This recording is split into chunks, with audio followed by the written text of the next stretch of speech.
मेरे प्यारे दोस्तों, आप सबको नमस्कार, स्वागत है। आज हम लोग क्लास 10th के एक टॉपिक पे चर्चा करने जा रहे हैं जिसका नाम है पॉलिनोमियल।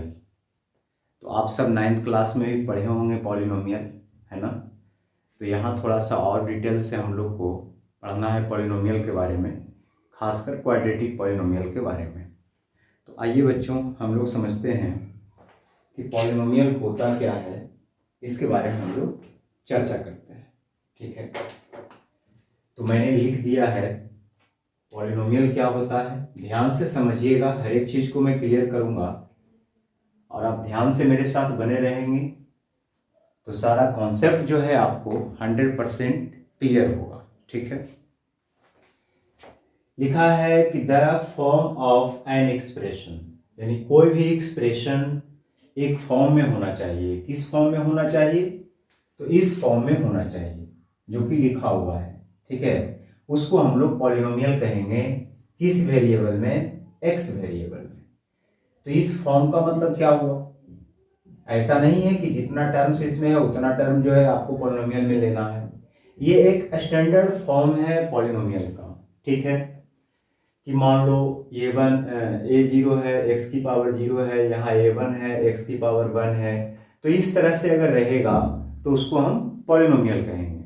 ठीक है, जहां आप देख रहे हैं a0, a1, a2, a3 ये सब रियल नंबर्स को शो कर रहा है। तो ये सब के सब रियल नंबर हो सकते हैं, यानी a0, a1, a2, a3 के जगह पे कोई नंबर लिखा हुआ हो सकता है। ठीक है, और ये वेरिएबल है, मैंने लिखा x की पावर 0। x की पावर 0 का मतलब 1 होता है। तो वैसे यहाँ सिर्फ a0 लिखेंगे तब भी एक ही बात है, लेकिन मैंने सोचा आपको अच्छा से समझ में आना चाहिए तो मैंने एक सीक्वेंस में लिखा a0 x की पावर 0, a1 x की पावर 1, a2 x की पावर 2। ठीक है, तो अगर इस फॉर्मेट में रहेगा तो उसको हम बोलेंगे ये एक पॉलिनोमियल है। अब इसका मतलब क्या निकल कर आया? तो मैंने कहा इसके जगह नंबर लिखा हुआ होना चाहिए। ठीक है, अगर मान लो a0 के जगह 2 लिख दिया, ठीक है, 2x की पावर 0, a1 के जगह मान लो √2 ले लिया x इस तरह से, a2 के जगह मान लो √7 ले लिया और यहाँ पे x² लिख दिया। तो ये एक पॉलिनोमियल बन गया, यानी हो जाएगा, अगर इसको अरेंज करके लिखें तो √7x² प्लस √2x, और यहाँ पे अगर देखेंगे तो इसका वैल्यू 1 और 1 इंटू 2 करेंगे तो 2। तो ये एक पॉलिनोमियल हो गया। ठीक है, तो ये पॉलिनोमियल का एक फॉर्म है। कोई एक्सप्रेशन अगर इस फॉर्म में रहेगा तो उसको हम पॉलिनोमियल बोलेंगे। ठीक है, वेयर जो आपको लिखा है a0, a1, a2, a3 ये सब जो है रियल नंबर्स हैं। ठीक है, रियल नंबर्स आप जानते ही हैं कि जितने भी सारे नंबर्स अभी तक हम लोगों ने पढ़ा है 10 क्लास तक, अंडर 10 तक जितने भी सारे नंबर्स पढ़ना है ये रियल नंबर्स के बारे में ही पढ़ना है। चाहे आप कोई भी नंबर पे कंसीडर कर रहे हो, डेसिमल हो या बिना डेसिमल वाले हो, रूट में हो, कोई भी नंबर अभी तक हम देखे हैं सारा के सारा नंबर जो है रियल नंबर है। एक और होता है इमेजिनरी नंबर, जो कि हम लोग को 10th क्लास तक नहीं पढ़ना है। जब हम 11th में जाएंगे तो वहाँ पे कॉम्प्लेक्स नंबर में वो चीज़ की चर्चा होगी जो कि इमेजिन किया हुआ नंबर है। ठीक है, रियल नंबर का अगर आपसे कोई सिंपल सा बात पूछे कि रियल नंबर का मतलब क्या होता है, एक सिंपल लैंग्वेज में, कम से कम वर्ड में अगर इसका डेफिनेशन देना हो तो हम यही कहेंगे कि कोई भी नंबर जिसका स्क्वायर करने पे अगर साइन पॉजिटिव आ जाए, नंबर क्या है वो इंपॉर्टेंट नहीं है, अगर उसका हम स्क्वायर करें और साइन अगर पॉजिटिव आ जाता है तो वह जो होता है रियल नंबर होता है। आप कोई भी नंबर लीजिए, जैसे मान लो 2√3 ले लिया, माइनस लगा दिया, अगर आप इसका स्क्वायर करने जाओगे तो माइनस का स्क्वायर तो ये प्लस हो जाएगा। अब ये क्या नंबर आएगा उससे मतलब नहीं है, ये आप देखिए कि इसका साइन क्या है, तो आप कहेंगे सर प्लस है, अगर ये प्लस है तो रियल नंबर है। ठीक उसी प्रकार से इमेजिनरी नंबर के बारे में अगर पूछेगा तो कोई भी नंबर जिसका स्क्वायर करने पे साइन निगेटिव आ जाए, जैसे मैंने -3 का स्क्वायर किया तो स्क्वायर से रूट कट गया तो -3 आ गया। तो स्क्वायर करने पे अगर साइन निगेटिव छोड़ता है तो वो रियल नंबर होता है, सॉरी इमेजिनरी नंबर होता है, और स्क्वायर करने पे अगर साइन पॉजिटिव आ जाता है तो वो रियल नंबर्स होता है। तो सारे के सारे नंबर जितना भी रेशनल इरेशनल हम लोग पढ़े हैं सब रियल नंबर्स हैं। तो ये सब नंबर लिखे होंगे और ये x0 x1 x2 x3 जो ये सब है ये वेरिएबल है, ये वेरी भी कर सकता है। आप x की जगह y लिख लो, z लिख लो, कुछ भी लिख लो, ठीक है। अगर x के फॉर्म में आप लिखे हैं तो जो पॉलिनोमियल होगा वो x वेरिएबल में होगा। अगर हम y के रूप में लिख देंगे तो वो y वेरिएबल में क्या हो जाएगा, पॉलिनोमियल हो जाएगा। फिर हम लोग चर्चा आगे करेंगे, ठीक है। तो ये समझ गए होंगे आप। फिर मैंने कहा कि जो a0 a1 a2 a3 है ये सब रियल नंबर्स हैं। यहां तक आप समझ गए होंगे, रियल नंबर्स हैं। It is also called coefficient of variables. और ये जो रियल नंबर्स है ना इसे वेरिएबल का कांस्टेंट भी कहा जाता है। अगर मैं पूछूं कि एक्स स्क्वायर का कोफिशिएंट बताइए, वेरिएबल का कोफिशिएंट कहा जाता है, तो एक्स स्क्वायर का कोफिशिएंट बताइए, तो आप कहेंगे सर a2 होगा, ठीक है। एक्स क्यू का कोफिशिएंट बताइए तो आप कहेंगे a3 होगा। तो ये सब चीज जो आप देखते हैं a0 a1 a2 a3 ये सब को हम कह सकते हैं, क्या कह सकते हैं, coefficient of variables, coefficient of variables, ठीक है। अगली बात मैंने बोला है degree of a polynomial, degree of a polynomial. ये डिग्री क्या होता है, तो आप कोई भी पॉलिनोमियल लिखिएगा उसमें जो मैक्सिमम पावर होगा उसे हम लोग बोलेंगे डिग्री, उसे हम लोग बोलने का काम करेंगे डिग्री। जरा ध्यान से समझने की कोशिश करिए। जैसे मैं कुछ पॉलिनोमियल लिखता हूं, ठीक है, तब आपको समझ में आएगा। मैंने ये कहा कि अगर मुझे डिग्री लेना है और साथ साथ में ये भी पता चल जाएगा कि कौन पॉलिनोमियल है कौन पॉलिनोमियल नहीं है, तो हम दोनों चीज पे चर्चा कर लेते हैं। अगर मैं आपसे पूछूं 1/2 एक्स क्यूब प्लस 5√2, यहां दिख नहीं रहा है, एक सेकंड, देखो जी, तो ये अगर मैं यहां लिख दूं 2√7 एक्स स्क्वायर प्लस 5√7/2, इस तरह से अगर मैं लिख दूं। सबसे पहले मैं जानना चाहता हूं क्या ये पॉलिनोमियल है, आइए समझाते हैं। अगर आपको पॉलिनोमियल पहचानना है ना तो मैं सिंपल सा तरीका आपको बताता हूं। आप कोफिशिएंट मत देखना, कोफिशिएंट वैसे भी रियल नंबर ही रहना है, कोई भी नंबर लिखा हुआ रहेगा, सिर्फ यही ध्यान में रखना रूट के अंदर माइनस नहीं होना चाहिए। तो ये भी रियल नंबर है, 1/2 भी रियल नंबर है, 2√7 भी रियल नंबर है, 5√7 भी रियल नंबर है। तो कोफिशिएंट तो रियल नंबर है, इसमें कोई दिक्कत वाली बात नहीं है। अब मुझे चेक करना है क्या इस रूप में है। अगर इस रूप में रहेगा पावर, वेरिएबल का पावर क्या होना चाहिए, 0 1 2 3 इस तरह से होना चाहिए। तो मैंने देखा यहां पावर 3 है, बिल्कुल सही है। यहां मैंने देखा पावर 2 है, बिल्कुल सही है। यहां पावर कुछ नहीं है तो हम लगा सकते हैं x की पावर 0। तो यहां पावर 0 देखा, यहां पावर 2 देखा, यहां पावर 3 देखा, तो इसका मतलब ये पॉलिनोमियल है। यानी हमें जो चाहिए पावर वो होल नंबर में चाहिए। यानी होल नंबर होता है 0 1 2 3 4 5, ये सब जो नंबर होते हैं ये होल नंबर्स होते हैं। तो अगर पावर होल नंबर्स में है लिखा हुआ तो वो क्या कहलाएगा, पॉलिनोमियल कहलाएगा, ठीक है। अब मैं इसके डिग्री की अगर मैं बात करूं बच्चों कि इसका डिग्री क्या होगा बताओ। तो डिग्री में कुछ नहीं करना है, जो सबसे मैक्सिमम पावर है वही डिग्री हो जाता है। इसमें अगर सबसे मैक्सिमम पावर की हम बात करें तो 3 हो जाएगा। यानी इसका जो डिग्री होगा इस पॉलिनोमियल का वो क्या होगा, 3 होगा। आइए एक और पॉलिनोमियल पे हम बात करते हैं। जैसे मैं यहां लिखता हूं 2y x की पावर -2 प्लस 3√x प्लस 7, क्या ये पॉलिनोमियल है, चलिए चेक करते हैं। तो मैंने देखा यहां माइनस पावर लगा हुआ है, तो माइनस पावर लगा हुआ है तो नीचे नहीं, इसको हम ऊपर ले जाकर देखेंगे। अगर ये नीचे से ऊपर जाएगा तो पावर का साइन बदल जाएगा, तो यहां हो जाएगा एक्स स्क्वायर। यहां तक तो ओके रिपोर्ट है, इसमें कोई दिक्कत नहीं है। पावर मैंने देखा 2 जो कि होल नंबर है। यहां अगर इसको हम तोड़ेंगे तो √x का मतलब होता है 1/2 पावर, यानी x की 1/2 पावर प्लस 7। यहां ठीक था, यहां भी ठीक है, इस टर्म में आके गड़बड़ हो गया। इस टर्म में गड़बड़ क्या हो गया, पावर आ गया 1/2, जबकि पावर ऐसा नहीं चाहिए। पावर हर हाल में पॉजिटिव इंटीजर चाहिए, पावर हर हाल में पॉजिटिव इंटीजर चाहिए। तो अगर ऐसा पावर है तो ये जो है पॉलिनोमियल नहीं है। तो पॉलिनोमियल अगर कभी भी आइडेंटिफाई करने के लिए आए तो हमें ध्यान देना है, फोकस करना है उसके पावर पे, उसका पावर क्या है। अगर उसका पावर होल नंबर है बच्चों तो हर हाल में वो क्या होगा, पॉलिनोमियल होगा। इसमें आपने समझा डिग्री क्या होगा, तो कोई भी अगर पॉलिनोमियल है तो उसका जो मैक्सिमम पावर होगा उसी को हम लोग डिग्री कहेंगे।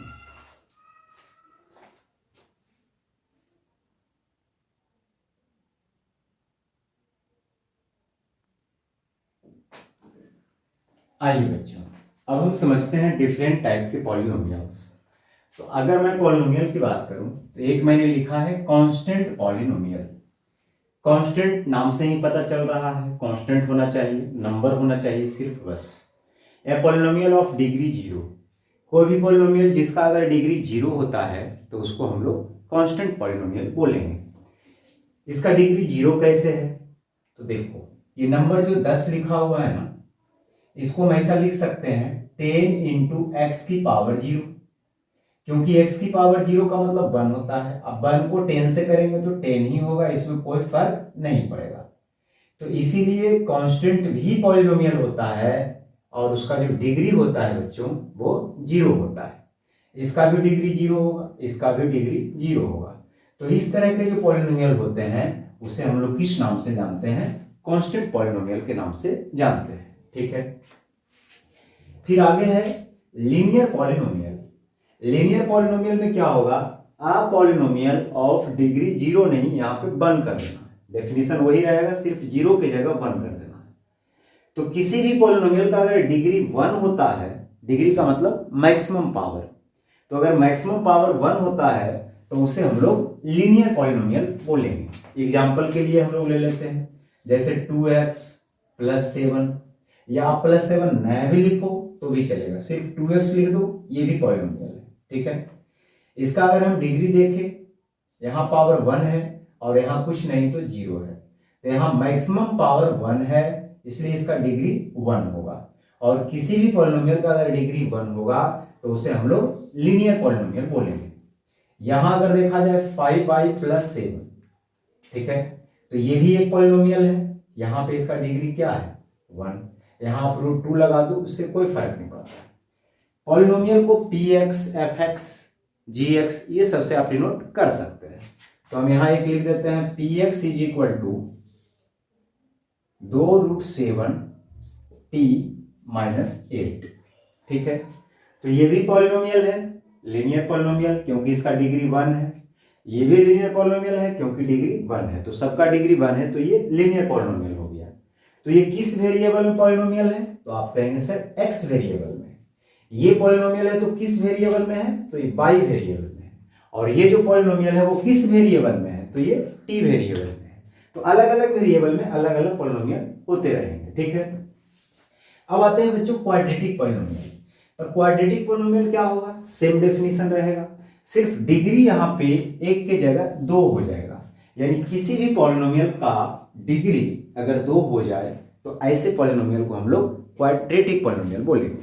ठीक है, एग्जाम्पल के लिए हम लोग ले लेते हैं, अगर मैं मानकर चलूं कि px लिख देता हूं 2x² + 7। देखो इसका जो मैक्सिमम पावर है 2 है, तो मैक्सिमम पावर अगर 2 है, इसका पावर 0 है, तो मैक्सिमम पावर 2 है, अर्थात ये क्वाड्रेटिक पॉलिनोमियल है। यहां मैं लिख सकता हूं 5x² + 7x + 8, ये भी पॉलिनोमियल है, इसका मैक्सिमम पावर 2 है, यानी ये भी पॉलिनोमियल है। कैसा पॉलिनोमियल है, क्वाड्रेटिक पॉलिनोमियल है। ठीक है, तो जिसका डिग्री 2 हो क्वाड्रेटिक पॉलिनोमियल हो जाएगा। यहां हम देखें बच्चों क्यूबिक पॉलिनोमियल। क्यूबिक पॉलिनोमियल में क्या होगा, डिग्री 3 होना चाहिए। ठीक है, ऐसे पॉलिनोमियल को हम लोग क्यूबिक पॉलिनोमियल बोलने का काम करेंगे। जैसे एक पॉलिनोमियल हम px ले लेते हैं, x³ + 7√2x, ऐसा ही लिख दिया, +8, यहाँ मान लो 2 लिख दिया, यहाँ 1 लिख दिया। हालांकि ये स्टैंडर्ड फॉर्म में हो गया, इस रूप में लिखा जाता है तो वो स्टैंडर्ड फॉर्म में होता है। तो ये क्यूबिक पॉलिनोमियल का स्टैंडर्ड फॉर्म हुआ। ठीक है, क्योंकि इसका जो मैक्सिमम पावर है वो 3 है, यानी इसका डिग्री 3 है, और 3 डिग्री वाले को हम लोग क्यूबिक पॉलिनोमियल बोलने का काम करेंगे। वाई क्वाड्रेटिक क्या होता है, सेम वही बात, यहां डिग्री 3 था, अगर जो डिग्री होगा वो कितना हो जाएगा, 4 हो जाएगा। कोई भी पॉलिनोमियल ले लो, जैसे x की पावर 4 प्लस 1 लिख दिया, ये एक बाई क्वाड्रेटिक पॉलिनोमियल है, क्योंकि इसका जो डिग्री है बच्चों वो कितना है, 4 है। उम्मीद करता हूं यहां तक आप समझ गए हैं।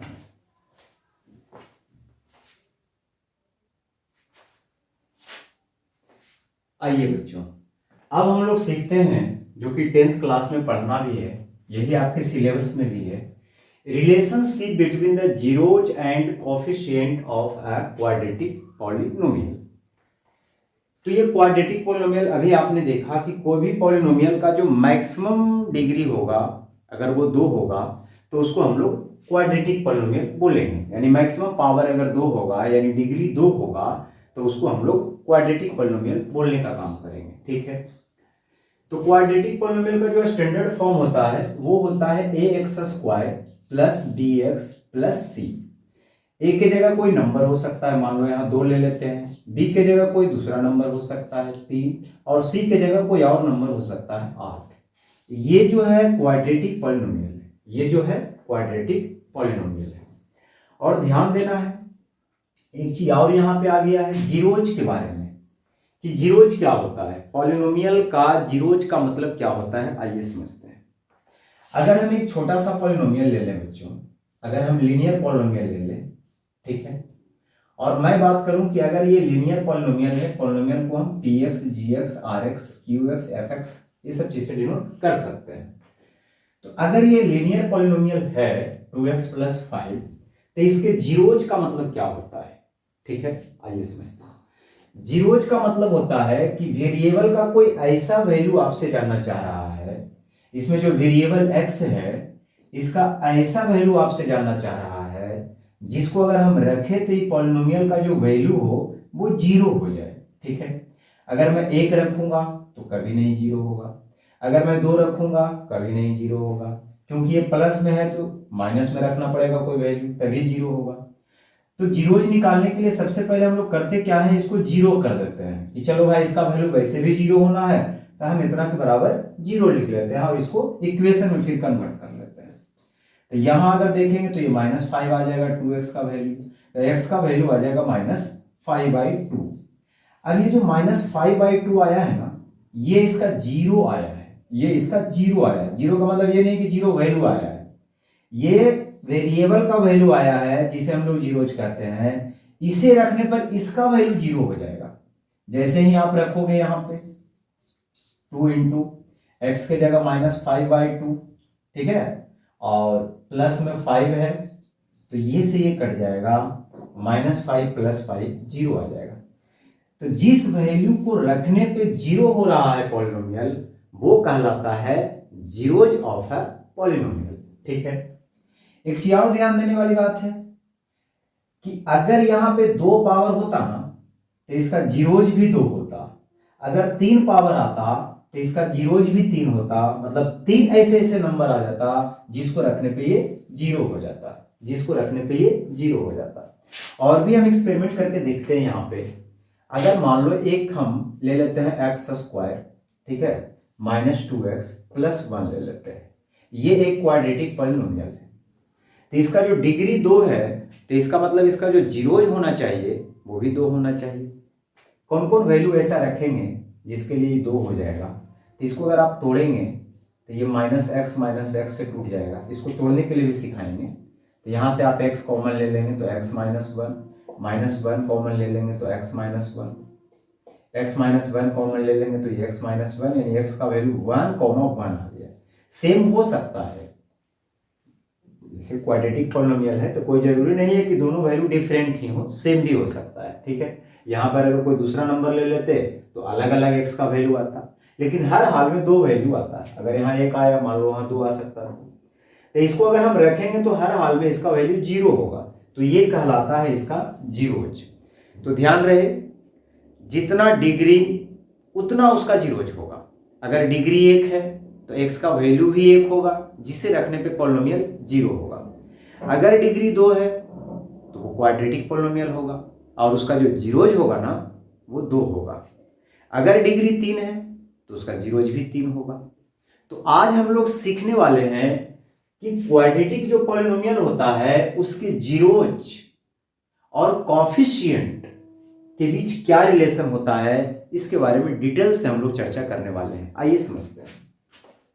तो मैंने आपसे ये कहा कि देखो जी, यहां मैं लिख दिया हूं, क्या लिखा हूं, ध्यान से पढ़िए।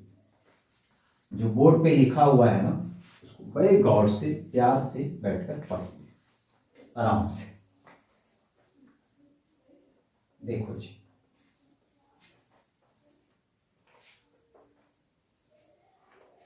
मैंने लिखा है कि let alpha and beta be the zeros of a quadratic polynomial.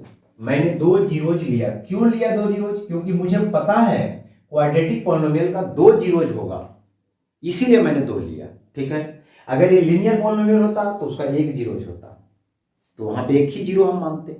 अगर ये क्यूबिक होता तो 3 जीरोज होता, तो हम अल्फा मानते, एक को बीटा मानते, एक को गामा मानते। तो ये नाम है जीरोज का, इससे घबराना नहीं है कि अल्फा बीटा कहां से आ गया। आप इसके जगह पर कोई दूसरा चीज ले लो, यहाँ एम ले लो, यहाँ एन ले लो, कोई भी तो 2 होगा जीरोज ना, तो उसका हमने नाम दे दिया, एक को अल्फा दिया और दूसरे को बीटा दिया। ठीक है, तो अगर अल्फा और बीटा किसी क्वाड्रेटिक पॉलिनोमियल का अगर जीरोज है तो मैंने क्वाड्रेटिक पॉलिनोमियल लिया ax² plus bx plus c। तो by factor theorem, factor theorem कहता है कि अगर x बराबर 2 रखने पे वैल्यू 0 आ रहा है ना, x बराबर 2 रखने पे वैल्यू 0 आ रहा है, तो x माइनस 2 इसका एक फैक्टर होगा, x माइनस 2 इसका एक फैक्टर होगा। अगर x बराबर वैल्यू -3/4 रखने पे 0 आ रहा है तो x प्लस 3/4 इसका एक फैक्टर होगा। मतलब पॉलिनोमियल हर हाल में इतना से डिविजिबल होगा, पॉलिनोमियल हर हाल में इतना से डिविजिबल होगा।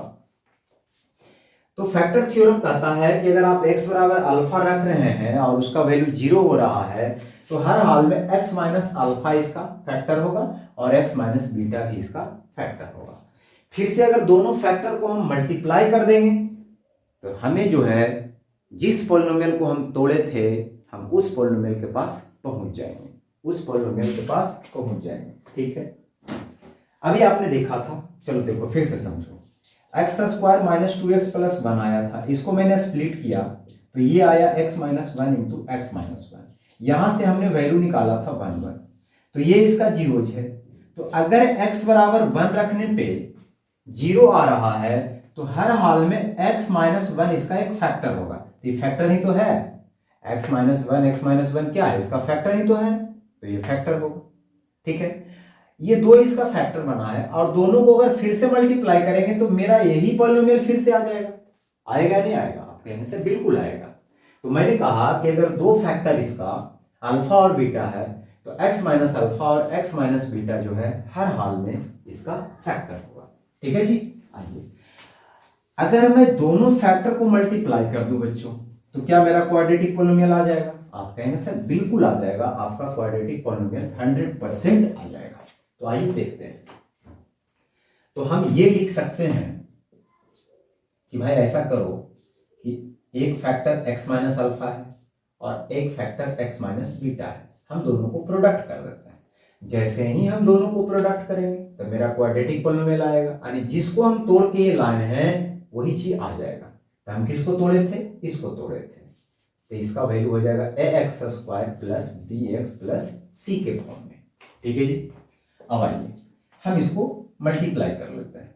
तो x से मल्टीप्लाई करेंगे x माइनस बीटा में, फिर माइनस अल्फा से मल्टीप्लाई करेंगे x माइनस बीटा में, और ये हो जाएगा बच्चों ax² plus bx plus c। इसको अगर हम मल्टीप्लाई करें तो x इंटू एक्स मिलकर x² minus beta x minus alpha x, और ये माइनस मिलकर बच्चों प्लस हो जाएगा अल्फा इंटू बीटा, और ये आ जाएगा ax² plus bx plus c। ठीक है, ध्यान से समझिए। फिर यहां अगर हम देखें इसमें कॉमन ले लें, x अगर कॉमन ले लें और इधर से माइनस भी कॉमन ले लें, अब पहले अल्फा लिख लेते हैं, ओनली फॉर गुड लुकिंग, बाद में बीटा। माइनस कॉमन लेने के कारण दोनों का साइन बदल गया, ठीक है। और plus alpha into beta is equal to A x square plus B X plus C. आगे अगर देखने का काम करें बच्चों, तो अब हम लोग क्या करते हैं, कंपैरिजन कर लेते हैं, कंपेयर कर लेते हैं। इसके बाद हम लोग कंपेयर कर लेते हैं, मतलब इसका वैल्यू इसके बराबर है, तो ये तभी पॉसिबल हो सकता है जब एक्स स्क्वायर का कॉफिशिएंट ए है, तो यहां भी एक्स स्क्वायर का कॉफिशिएंट ए होगा, तभी ये उसके साथ बराबर होगा। यहां एक्स का कॉफिशिएंट बी है, तो यहां भी एक्स का कॉफिशिएंट बी होगा, तभी तो दोनों बैलेंस हो पाएगा। तब हम लोग कंपेयर कर लेते हैं। तो हम यहां से लिख लेते हैं एक x square is equal to A x square, और एक्स का जो कॉफिशिएंट है वो माइनस अल्फा प्लस बीटा, साथ में हम एक्स भी लिख लेते हैं, और उधर जो एक्स वाला टर्म है वो बी एक्स है, ठीक है जी। इधर जो देखा जाए ये अल्फा इंटू बीटा बच गया और इधर बच गया सी। तो यहां से अगर आप देखोगे तो एक्स स्क्वायर से एक्स स्क्वायर कट जाएगा, ए का वैल्यू यहां से 1 आ जाएगा। यहां अगर आप देखने का काम करेंगे तो x से x कट जाएगा, ठीक है, अल्फा प्लस बीटा, और ये जो माइनस है ना, माइनस उधर लेके चल जाते हैं तो यहां लग जाएगा, और कुछ नहीं तो यहां से हम 1 लिख सकते हैं नीचे। आप कहेंगे सर बिल्कुल, यहां भी कुछ नहीं तो हम 1 लिख सकते हैं। और आपको पता होना चाहिए कि सर ये जो 1 आप लिखे हैं ना, ये तो a का वैल्यू आया है, तो हम यहाँ a भी लिख सकते हैं। आप कहेंगे बिल्कुल सर लिख दीजिए, और अल्फा इंटू बीटा आ जाएगा सी बटा 1 यानी सी बाई ए। ये एक फार्मूला बन गया है जिसका यूज करके हम लोग प्रॉब्लम सोल्व करेंगे। तो आपने यहां से 3 चीज सीखा, मैं तीनों चीज को सिखा देता हूं, ध्यान से समझिए। पॉलिनोमियल जो एफ होता है, ठीक है, पहला चीज आपसे ये पूछ लेगा कि जीरोज दे देगा और उसका क्वाड्रेटिक पॉलिनोमियल पूछ लेगा। तो क्वाड्रेटिक पॉलिनोमियल का जो फॉर्मूला आ जाएगा बच्चों, क्वाड्रेटिक पॉलिनोमियल का जो फॉर्मूला आ जाएगा निकालने का, वो क्या आ जाएगा, तो ध्यान से समझिए। ये वाला जो आप वैल्यू देख रहे हो ना, ये वाला, ये क्वाड्रेटिक पॉलिनोमियल का फॉर्मूला है, ठीक है। तो क्वाड्रेटिक पॉलिनोमियल का फॉर्मूला आ जाएगा x square minus alpha plus beta into x plus alpha into beta, where alpha beta क्या होना चाहिए, जीरोज होना चाहिए, ठीक है। अगर जीरोज एम और एन होगा और आपसे कहेगा बताओ जी एक क्वाड्रेटिक पॉलिनोमियल क्या होगा, तो अल्फा बीटा को हटा के वहां एम एन रख लेंगे, तो क्वाड्रेटिक पॉलिनोमियल निकल जाएगा। तो इसको हर हाल में याद रखेंगे क्योंकि इसी पे हम लोग प्रॉब्लम सॉल्व करेंगे। दूसरा चीज नोट करने वाली पॉइंट ये है कि भाई ये जो अल्फा प्लस बीटा आया ना, ये जो अल्फा प्लस बीटा आया मतलब sum of zeros, alpha plus beta मतलब जीरोज का सम। तो आप यहां लिख सकते हैं सम ऑफ जीरोज। ये जो अल्फा प्लस बीटा आया ना, ये तो आया माइनस बी बाई ए, ये आया माइनस बी बाई ए। कहेंगे सर तो यहां से जो सम ऑफ जीरोज आएगा, ये माइनस बी एक्चुअल में आया है क्या, तो माइनस बी जो आप देख रहे हैं, पहले माइनस लग गया तो यहां माइनस लगा लेते हैं। माइनस बी जो आप देख रहे हैं ना, ये x का कोफिशिएंट है, यानी b जो है x का कोफिशिएंट है, तो माइनस छोड़ देता हूं, और b यहां देखो इस पॉलिनोमियल के x का कोफिशिएंट है, तो हम कह सकते हैं माइनस कोफिशिएंट ऑफ x। और सर नीचे जो a है वो क्या है, तो सर यहां देखिए a जो है एक्स स्क्वायर का कोफिशिएंट है, तो हम यहां लिख लेते हैं कोफिशिएंट ऑफ एक्स स्क्वायर। तो पहला रिजल्ट आपको ध्यान में रखना है, यही रिलेशनशिप हम लोग को वेरीफाई भी करना है, बहुत सारे प्रॉब्लम हम लोग सॉल्व करेंगे, ठीक है। फिर आया product of zeros, product of zeros. तो अभी आपने देखा दोनों जीरोज का जो प्रोडक्ट आया वो तो आया सर सी बाई ए, और सर सी क्या था, तो आप कहेंगे सी कांस्टेंट था सर, तो ये आ गया कांस्टेंट, यानी प्रोडक्ट ऑफ जीरोज बराबर होगा कांस्टेंट अपॉन ए क्या है, तो आप कहेंगे कोफिशिएंट ऑफ एक्स स्क्वायर, तो कोफिशिएंट ऑफ एक्स स्क्वायर, ठीक है बच्चों। तो ये था हम लोग का इंट्रोडक्शन क्वाड्रेटिक पॉलिनोमियल का। अगले वीडियो में हम लोग क्या करेंगे, प्रॉब्लम सॉल्व करेंगे, पूरे डिटेल्स से आराम से मस्ती से पढ़ने का काम करेंगे। तो यहां तक आप बड़े गहराई से एक एक चीज को समझना है क्योंकि इसको आप समझेंगे तभी आगे जो है आपको समझ में आएगा। तो thank you very much, best of luck, जय हिंद दोस्तों, फिर मिलते हैं अगले एपिसोड।